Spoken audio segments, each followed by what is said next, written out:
Let's review Vasishthasana, Vasishtha's pose, which is a side plank that's going to invigorate the entire body while strengthening our legs, shoulders, and core muscles of the abdomen. So we're going to mirror on this pose, coming into plank position, wrists underneath the shoulders, legs are straight, feet together. And we want to start out with that nice straight line through the body from the feet through the crown of the head, and the spine is neutral. Then we're going to shift our weight to the left hand and foot as we inhale and turn our body 90 degrees, sweeping that right arm up overhead. And we want to check that the torso is nice and long here so we aren't drooping toward the floor or reaching the rib cage up toward the ceiling. You can see Karen's right foot and leg are stacked on top of the left foot and leg. She's doing a great job of lifting out of her shoulders so she's not sinking her weight into it.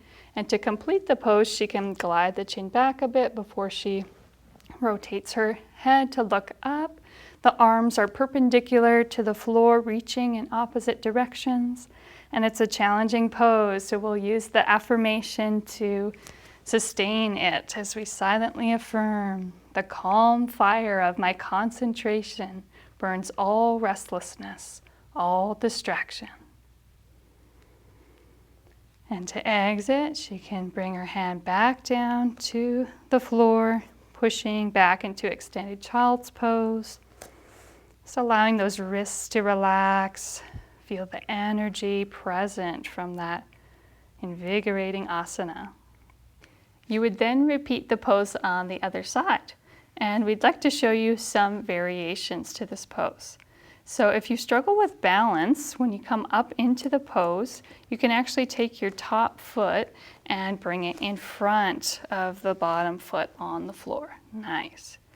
This is going to be a little bit easier for balance. Another option, if you have difficulty with the full expression, is to take a gentler version where you bend the knees from plank, you lift your feet up, bring them back behind you as you stack your knees. Then you want to lift up through the hips, drawing the pelvis forward. Very nice.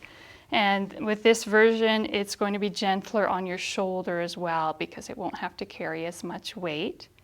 And then you can also do the pose on your forearm. So if you have wrist sensitivities, you would turn your forearm in so that the elbow is underneath the shoulder. And from being on your side, you would then lift up, pressing down through the knees, draw the pelvis forward, lifting up, nice. And lastly, you could do the pose with your legs straight. So then you would lift up from there as well. There are many different options, and you just want to choose that version that's comfortable for you and also slightly challenging. So that's Vasisthasana, Vasishtha's pose.